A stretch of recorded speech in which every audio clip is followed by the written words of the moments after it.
Let's do this.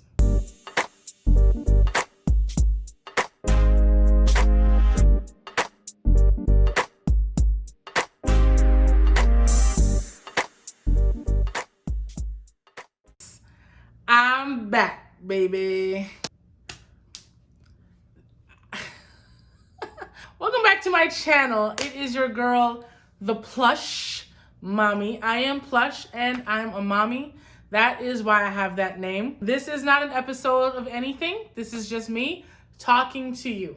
I have some things on my chest. I gotta get it off my chest and I have to talk about it because it's just what I do. I'm a content creator. It's what I do and I need to talk about it. If you guys are living under a rock, you're probably unaware that we are currently in turmoil. Our country at the current moment is in isolation. We have just reopened the country for the most part, despite the very real, very scary virus that is outside.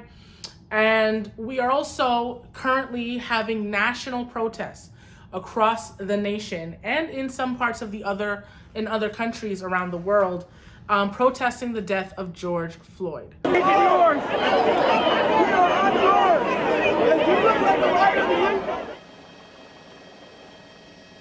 I'm not going to go into details and semantics of what happened with George Floyd. I'm going to make sure that his name is said because he does deserve recognition. But this isn't new. This isn't the first time a black man's last words were, "I can't breathe." This is not okay. I am tired.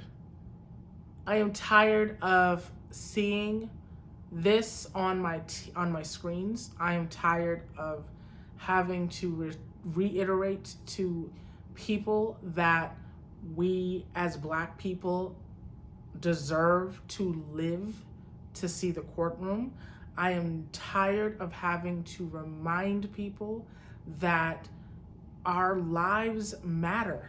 Black lives matter. I'm doing my very best to hold this together, and I'm mainly doing it because I'm not the most coherent crier, so I'm trying my very best to make sure that when I speak on these issues, I speak on these issues just as candidly as possible, but I'm not doing so much that it causes me to, it brings me to tears, because if it brings me to tears, then I'm going to find myself not making a lot of sense. Here's basically how I feel about the situation. I don't care if you don't like rioting and looting. I don't care if you don't like protesting. I don't care if you think this is ineffective. I don't care if you think social justice and social change needs to, include peacefulness or whatever. And the reason why I say I don't care is mainly because you guys are always asking us to be peacefully protesting and all of this other stuff. And you want a peaceful protest and you want to quote Dr. King and you want to talk about all of the stuff that we did, but Dr. King was shot dead in the head. You guys are not going to sit up here and lie to me and tell me that, oh, but he was a peaceful protester and look how much change he had. Violence is what got us there, and violence is what started this mess in the first place. If you don't get violent with me, then maybe you won't see violence come back after you. People are violent over not being able to go outside. People are protesting not being able to go outside and kill themselves with a virus and their whole family. And nobody gets shot. Nobody gets run over with a car. Nobody gets billy clubbed in the head. Nobody gets stomped on by a horse. Nobody gets run over by a semi-truck. No one is getting any of these things happening to them because it just seems to make sense to them because of the color of their skin. It seems like they're easier to handle. We can have patience with these people. All I say is this: I'm not interested in the devil's advocate conversations. I'm not interested in defending the black community to why they have to feel the need and whatever. I'm not interested in conspiracy theories. None of that matters to me because none of that brings back George Floyd, Breonna Taylor, Ahmaud Arbery, and that's just 2020. None of that brings back any of the people that have lost their lives to both police brutality and white supremacy. At no point will none of this help them and their families get the closure and the peace that they need. At no point. So I'm not going to sit up here and go back and forth about any of that stuff. What I'm going to talk about is the simple fact that we have a system that is broken and it needs to be fixed. And at some point, we as a people have to come together and get real about the fact that this is not working. period. I am sick of seeing cancel culture running around with one person says it this way and one person says it that way. So now all of a sudden everybody gets canceled. It's not working. So if you don't agree with this, if you call us this or whatever, now everything is over. And we're focusing our attention on all these other people, except for the cops who have somehow still able to sleep in their beds without getting charged for murder. Update, all the cops that were involved in George Floyd's death are now charged and, going to be brought to justice, we hope. But how many of them? How many of them have actually been charged guilty? How many of them do we have to go through before you guys wake up and realize that you guys got a clean house? We are seeing protests against police brutality being met with police brutality. And for some reason, we're having a whole president come up on a podium telling us that he's just going to roll out the American military to just clean this all up. And then we have American military saying, well, my post is here to protect these buildings. It ain't enough. I don't care about you kneeling with the protesters. I don't care about you marching with these protesters. I don't care about you making s'mores and teddy bears with the protesters. Hug everybody. Kiss everybody on the cheek. It don't make me no never mind. It don't make me a not damn never mind. You know why it doesn't make me a never mind? I'm not seeing anyone being fired. I'm not seeing anyone being checked besides, thank you, Officer Crystal, for checking your officer within the Fort Lauderdale Police Department. Thank you very much. I'm not seeing anyone else do what she did. I'm not seeing anyone else speak up against the police brutality that we are experiencing in this country. So until I start seeing some actual change where laws are being made, where police officers are cleaning house and getting people out of the force that do not belong there, these officers are going too far and they need to be checked. Every single time you guys get caught on camera, that's when you decide to fire them. And you have cases on cases on cases of these very suspect issues. No, get him off and get him out. Make a database of all of the cops who have gotten this type of stuff so that they don't go to the next precinct and get a job over there. It is tiring. It is exhausting, and I am over it. So march with us if you want to. Cool, whatever. Thanks a lot for not hitting us because you're not supposed to anyway. Thank you for the hashtag. Thank you for all of the nice things that you're saying about it. But how many people are in your boardroom that look like me? How many jobs was I denied for by the very companies that are now saying that they stand with us? But I was told by a room full of white people that I don't qualify. I'm tired of being placated and pandered to. It is overrated. It is absolutely overrated. And it's not for anyone's, opinions and whatever you want to say or whatever. I don't care. I decided not to make this a get ready with me, just mainly because it doesn't seem right to try and put makeup on while I'm sitting up here trying to talk about, something that is as serious as this. And to be quite frank, honestly, I wasn't sure if I was going to be able to hold back tears and mess up my makeup. And I was just like, this makeup is very expensive and I do not have time to be messing up my makeup over some foolishness that I'm tired of crying over. I have literally been crying for what feels like 3 straight weeks when it's only been a week. I am tired. I feel like it's already July. I'm exhausted. I have to explain these things. We have people getting mad about Nickelodeon commercials when they don't seem to understand that Sesame Street been trying to tell y'all.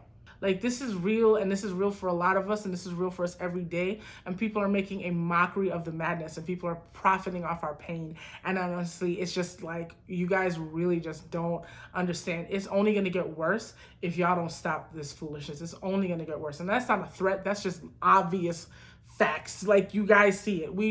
It's just constant history. It's repeating itself. Just repeating itself. Because you guys don't want to pay attention. You guys don't want to read your books. You don't want to do your Googles. You don't want to do your Googles. You don't want to sit up here and go on Google and just check.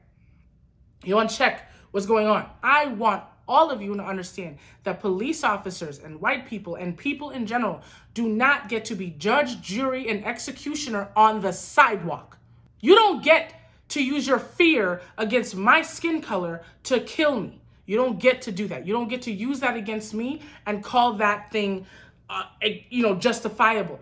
And nothing justifies this. There is nothing that will justify this. Nothing justifies it.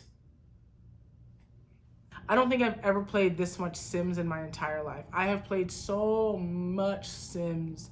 I'm doing the 100 Baby Challenge on Sims just to keep myself occupied on something else other than social media, because as you guys know, I run social media for a living. That's what I do. I'm a full-time entrepreneur and I run social media, and I have to be inundated with these images all day, every day, and I'm over it. It is entirely laughable to me that people are more concerned about buildings and businesses than they are concerned about Black lives.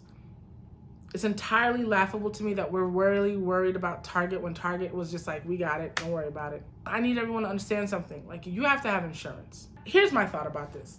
You're worried about the rioting and the looting, and I'm cool with that. This is going to be a very polarizing topic because I'm a business owner, and you know, I eventually want a brick and mortar. I also live in South Florida. Hurricanes are like a thing here. And all I looked at this as was a hurricane that came and messed your stuff up. And now you got to figure out a way to fix it.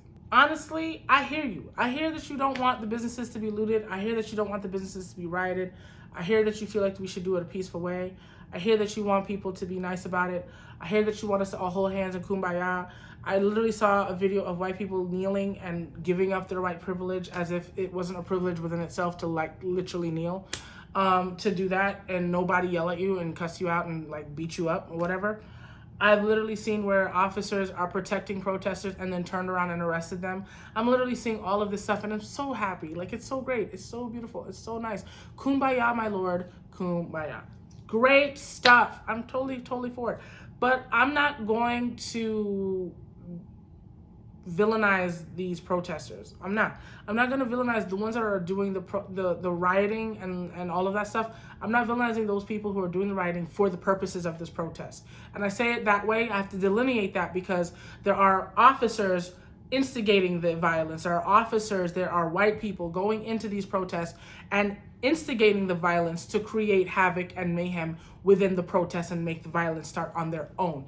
I am not saying that this is, you know, everyone. I have seen, yes, that there are some very angry Black people who are just willing to destroy everything. And those are the ones I am speaking to. The ones who are deciding that they are just mad and they have had it and they are over it and they are just going to break everything and burn it to the ground.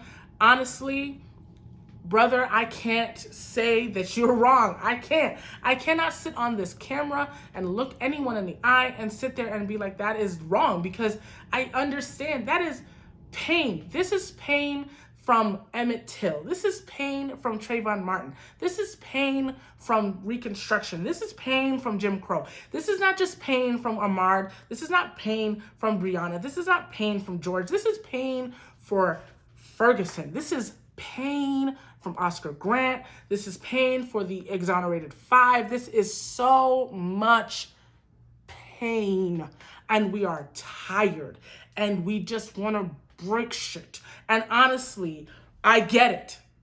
Really do. It's not a big deal, because if you have insurance, great. You know why that's great? You're going to call that insurance company up, and all of these insurance claims are coming up, and the economy gets affected. The very economy they were willing to reopen America for, so that we can risk our lives, so that we can spend our money, so that they can fix their economy. Instead of giving us our money and we could continue buying 10,000 packages at Amazon, they were willing to open up this country back prematurely and create this mess. And so now here we are, literally losing our minds, going crazy, and this is aggravation. This is just simple pain. And we're sick of it. And we're tired. And so now your business done burn up. Your Black business is burned up. Your white business is burned up. Whatever your business is burned up. It is messed up and it's unfair. And I'm sorry that that has happened to you. You will rebuild. You will be okay, because you and your doors are going to come back. George Floyd will not. And all it does is actually speak to the main problem, and it gets the solutions faster, because they don't want to have to spend money. And the more they lose money, the more they notice and the more actions happen. Because now these officers are charged. Breonna Taylor's officers, y'all are next. We want them all brought to justice now. We don't want to have to wait. We don't want to have to protest this anymore. We are tired of protesting the same thing that we were protesting in 1960s and 50s and whenever else. We are not doing it anymore. We are over it. We're done with it, and we're moving past this. And this has to be, let this be the last time. Let this be the last time we ever have to go through this. Let November be the time that everybody's voices get heard and we get this dodo bird out this stupid office so that we can get back to whatever we think normal might look like. Because at this point, we don't know what it is, but we can at least rebuild to make normal work for us. I am not going to be the person that sits here and gets mad at the looters or whatever. I have people who do have lost their business and have gone through some struggles, and it does suck and it's awful. But again, treat this like the hurricane that ruined everything, and get yourself back on your feet and get yourself moving again. It's going to be okay. This is the trials and tribulations of business ownership, and you will be okay. If it's insensitive, if it's wrong, if I'm mean, if I'm short-sighted, if I'm whatever, you'll be okay. Because me, I hear you. I hear that you're not cool with that statement. I hear that you're not okay with me saying what I said. I hear all of that. I see the tweets. I see the posts. I see the Instagram. I see all of that. Dracarys all day. Because honestly, that's the only time they notice. When everything burns onto the ground and they gotta fix it. When LA had to pay millions of dollars to fix back their city after Rodney King, they made some changes. When the Watts riots happened, they made some changes. When McDuffie riots happened, they made some changes. And every single time a riot happened, they made some changes. Every single time we did something to this country and the property of this country, they made some changes. All I know is if you're a Black-owned business and Black people rioted your business, that means you weren't Black enough for them to know that you are a Black-owned business. So figure out a way to make sure that you are a part of the community that you serve. You don't have to market yourself as a Black-owned business. We already know the struggles that comes with. I'm never going to tell you that. But at least put your face on social media so we know you're a Black-owned business. Make it known in the community that you are a business owner in the community so they know not to touch you. To my Black men, it just seems trite to tell you that I love you and that I support you and that I pray for you every day. But I want you to know that you're going to make it through this and you're going to be okay. For those of you not sure how you can lend your voice to this cause, there are petitions, there are links, there are ways that you can lend your voice outside of just social media posts. There is always something to be done. Put it out there. Get the information out there. Research the articles that you're sharing before you share them. Make sure that you are putting out the right facts. Please make sure that you are protecting your peace in the process. Please do not argue with these racist people, and please do not argue with your third grade friend. They don't care. It ain't gonna do nothing. Unfriend and block for world peace. I know I'm on this channel. I put on my clothes. I do my try-on hauls. Plus size women all day, and I'm excited, and I'm a plush mommy, but it is still important that these issues are discussed. I'm going to continue with the regular content. I know this is my first video back. I did have to take a break. I am thankful that you guys have watched, and I hope to see you guys soon. Make sure to always and forever spread love. Peace and blessings. Bye.